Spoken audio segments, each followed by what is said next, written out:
Hello and welcome to Nitro Talk. It's been a good while since we have taken a look at the Mammoth. It's been a good while since I have taken a look at the Mammoth.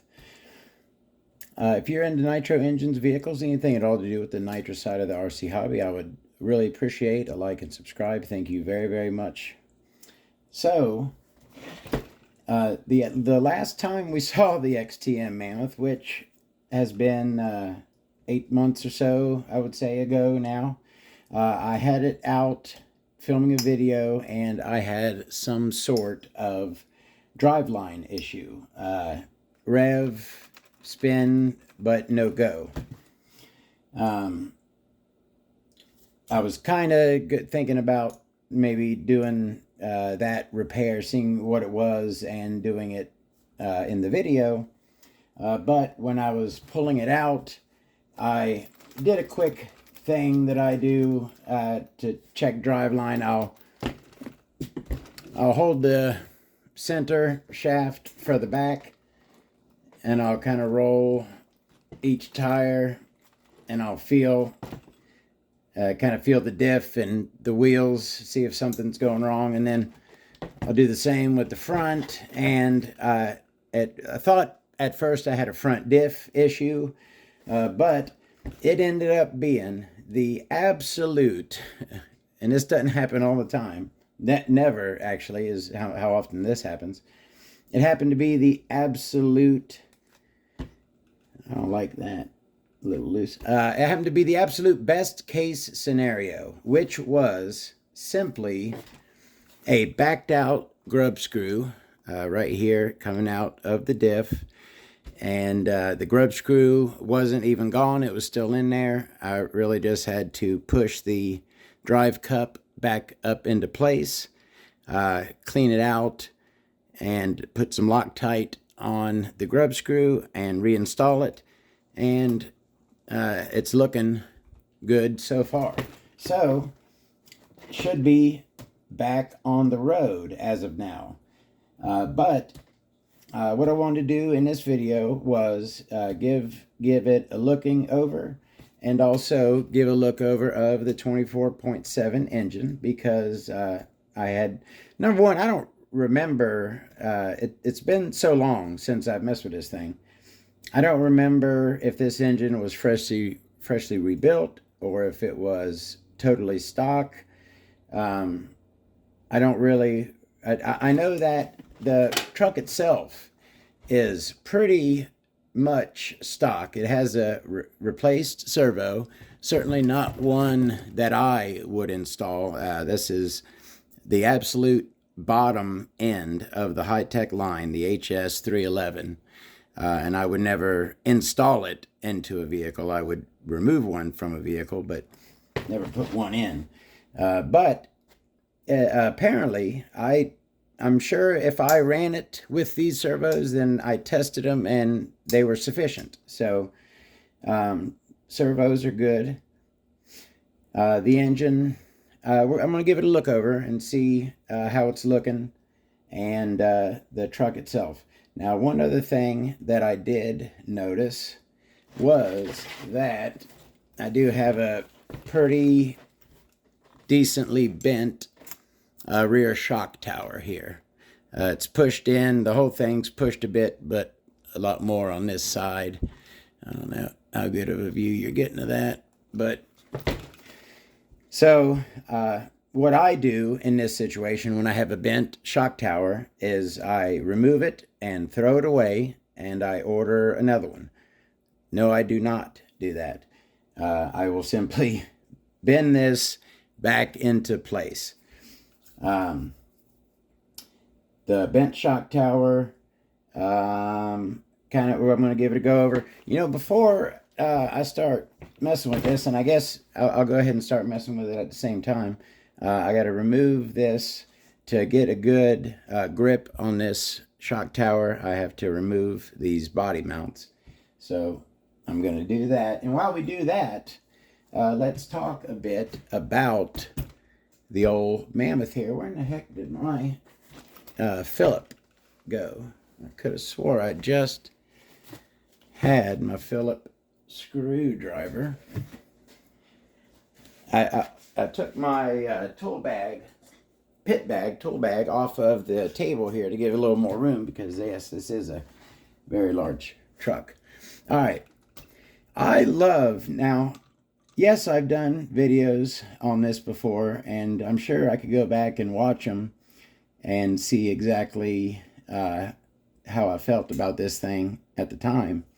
And probably pretty much the same as now. Oh, I hope that shock isn't in the way. In that, I really, really love this thing's originality. Its completeness as far as being all original and in really good shape. Tires are good. Shocks seem to be got some good. They feel good coming up and down as shocks are wont to do. Now, how I bend this shock tower back, how I like to do it is with a crescent style wrench. I do not like to grab it with a pair of pliers. When you're using pliers, the bending force is working against you trying to open the jaws on the pliers. And also, they're easier to scratch. Yeah, you could like put a napkin or something over it and use the pliers. But what I just like to do is use a crescent wrench. And I will tighten it all the way up. And this way, it doesn't damage the shock tower as much, and you can get a really good grip on it. Where should I hold this? Right about there. Now you want to be careful when you're bending back shock towers because you go nuts and you might snap the dog ear off of your diff case there. You really, really don't want to do that. Come a little bit more at it from this angle over here.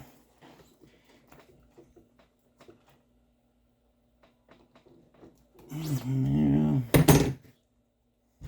Oh, now yeah, this appears to be some fairly soft metal, but I think that's, how's the other side look? Yeah. Still a bit out. Let me give it one more little yank in that spot. Yeah, now this little ear is bent the other way. There we go. That is good enough. I don't know if you can see it. But yeah, the shocks don't rub on it. The shocks are pretty straight up and down. That's perfectly fine for a rear shock tower. Now, also, another thing, I'm glad I remembered to talk about this. Certainly on a vehicle of this vehicle's age, and one that you, the more often you run it, the more often you're going to have to do this. But it's always good practice to go through and check these screws here, going into the diff case, the ones for the shock tower here, going into the diff case as well. Any screw going into plastic, you want to, oh yeah, got a decent little turn on those. You want to go back through and double check and make sure that those are tight. Is that the body mount? No, that's another ear on the diff case. Front one's up here too. I'll go ahead and check. Make sure these are all good and tight. And now these screws going into plastic, you do not want to over tighten these. You start feeling it it's a feel thing. You certainly don't want to torque them down. Let me check these screws. These are ones that do get torqued down, these ones on the swivel arms for the steering. I'm going to go ahead and also check these screws on my standoffs for the radio tray. Check those.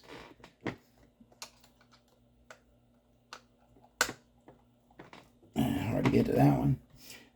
Oh, okay. I also noticed, if you look here, this ear that comes out and holds this rear brace is bent down a little bit, not too bad.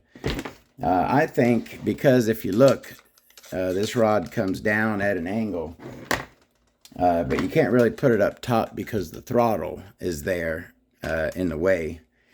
You know, I don't know. Does anyone else have, if anyone else has a Mammoth, is your rear brace on top or bottom of the center brace there? All right. Check these screws on the front. Shock tower. Just, you get the gist. Kind of go through. Make sure all your screws are good and tight.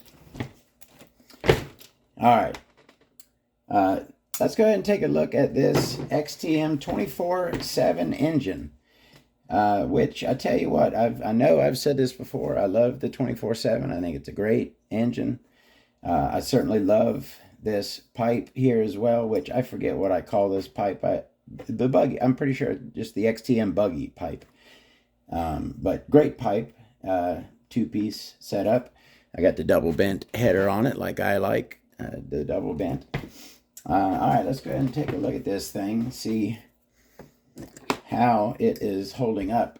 Now, I was looking at this, and yes, I do want to keep it all original, but at the same time, I'm looking at this cooling head, and I'm like, man, that's a nice original 24/7 blue cooling head. Now the Mammoth does protect, number one, I do run this with a body, and number two, looks like the shock towers are barely above the engine. It's not enough protection, so I'm thinking I want to go ahead and swap this cooling head out with another head that I wouldn't mind getting a scratch or two on, because I would not like to get any scratches on this one. It's a very nice original 24/7 head. All right, we got all the screws out. This is going to be a standard plug in here. Got head off, and I did blow this thing off with compressed air, so as much of the dirt as possible is away. Doesn't look bad under the head button. Yeah, does not. Are you getting there you go. There's a good view. Does not look bad under the head button at all. You know, this is looking, I don't remember running this a whole lot. So maybe it was freshly rebuilt, because this thing is pretty clean looking. What I'm going to do here is, this is kind of something that, knocking the camera, sorry. This is something that I'll do when I'm at the track. Usually when I'm home, I will clean these parts a lot better. But if I'm at the track, I'll just take a napkin and some fuel, and I'll raise the piston all the way up. And just kind of pack it down in there. Just give her a few spins around.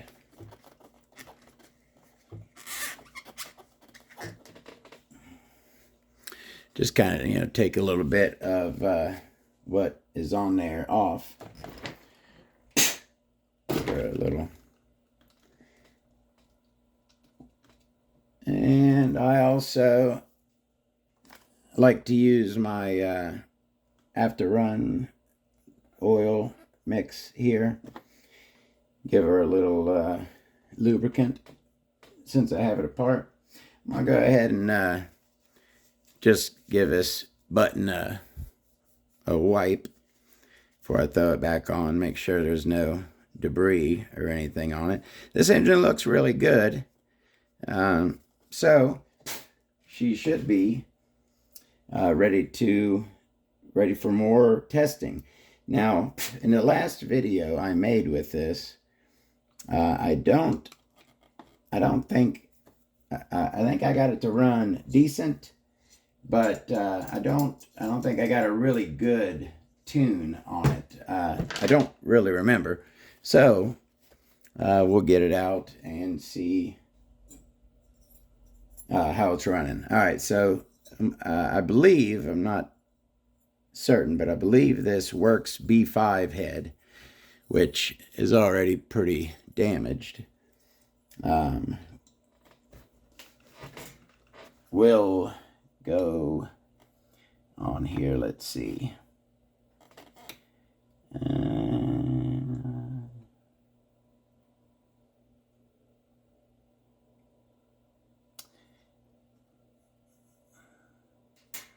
Maybe not. But this GSB01 head certainly will, because it is also an SH engine. All right, put these head bolts back in. This GSB01 head, as you can see, already has some damage. So even though I would probably say that the GSB01 head is rarer than the 24/7 head, and if they were both in mint condition, and I had, that would be a toughie. If I had to run one of them and take the risk. I like the design of the 24/7 head better, and I'm pretty sure it's more efficient. It looks very similar to the O'Donnell head. Maybe that's where O'Donnell got the idea for his aftermarket cooling head, or vice versa, who knows, but it looks very similar to the O'Donnell head. Nice shine cuts. Now, all right, I'm glad I remembered this. Now, I heard someone else in a video use the term shine cuts, and that I'm pretty sure that I coined that term. So I got a real kick out of hearing someone else mention shine cuts. So that was really cool. All right, we got the GSB01 head on there securely. Let's go ahead and see what kind of pop we got. I hope this string doesn't look great, but it doesn't look like it's about to pop either. Watch, I'm gonna rip this string. Got a pretty good pop on it. Yeah, oh, it feels good turning it over by hand. I'm gonna go ahead and set the piston at bottom dead center, because that's just where you always put a piston. All right, so this thing is ready to go. Dinner's ready. That is actually the receiver pack. The receiver pack for the Mammoth here. I had taken it out to give it a charge, and it is now ready. So I'm going to throw it back in here. Always double check, make sure you haven't reversed the polarity. And I'm going to put this back in here. Now, I didn't remember which receiver I had in here, but it turns out it is a Spectrum. So I fired up my trusty DX5. Oh, look at me. Don't do that. Make sure all your wires are in your box before you close it. All right. turned on my old DX5C, and I have a saved preset called Mammoth, so that I'm gonna guess that's it. Mammoth, if you can see it right there. And batteries in. All right, let's go ahead and I'm gonna go ahead and check the electronics just to be safe. Oh, I got to put that shock tower back on. You don't need to see that.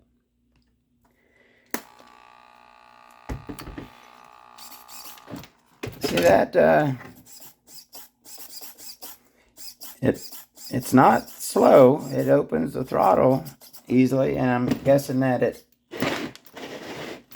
holds the brakes well enough. So yeah, that servo's fine. And MG Metal Gear HP high power. Let's see how the old steering. I mean, not bad. It ain't great,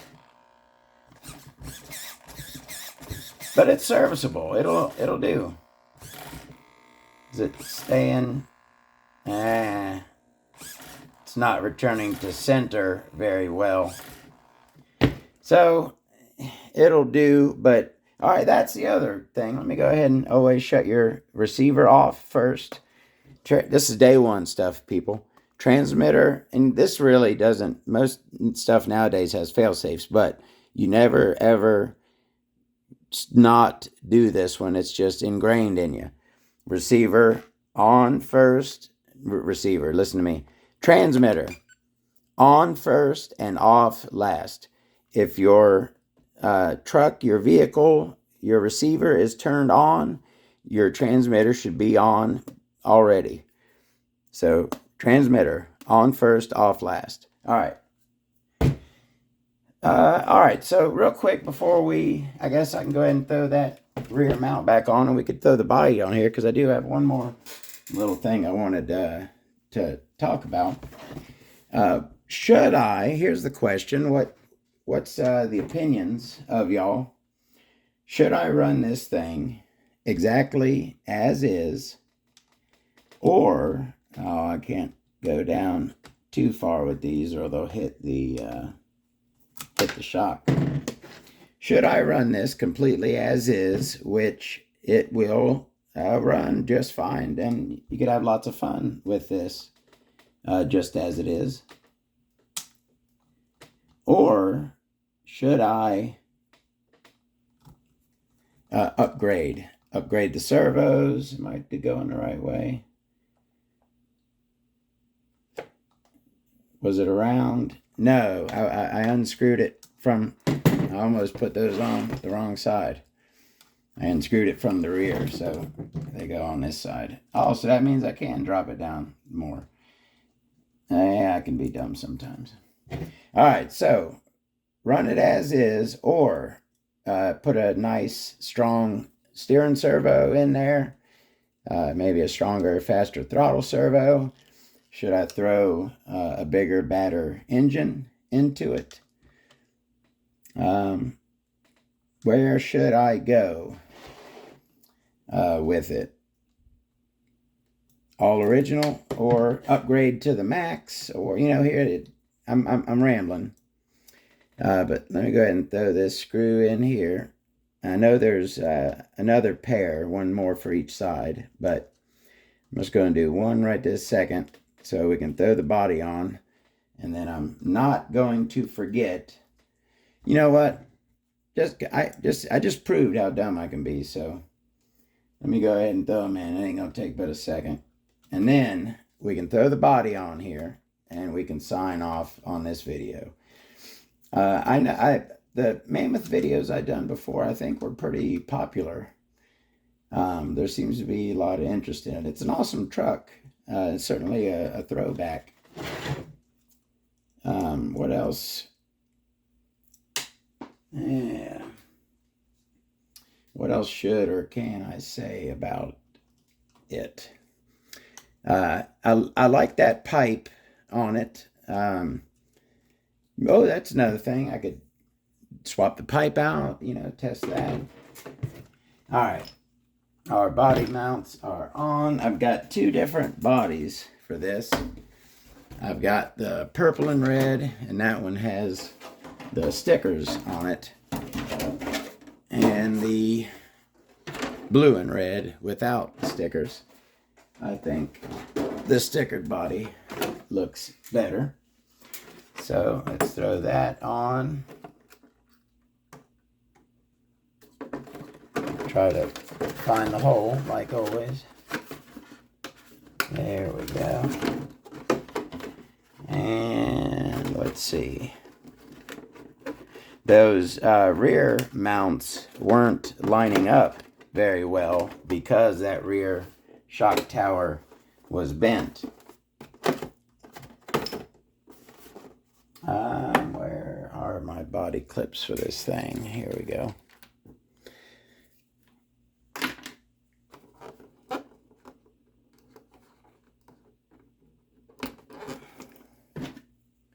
These front body mounts are a little low because one of them is busted, and it's basically only half of it, so I can't bring it up any further. I'm probably just going to rig another different body mount, just screw it in there and use that.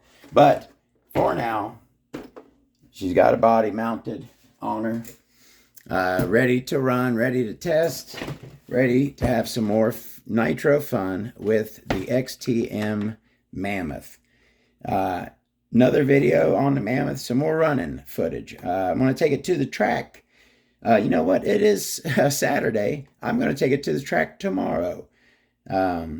It's certainly not a track vehicle, certainly not set up as it is, but I'm going to be going there anyways, so I'll take her out and give her a little spin.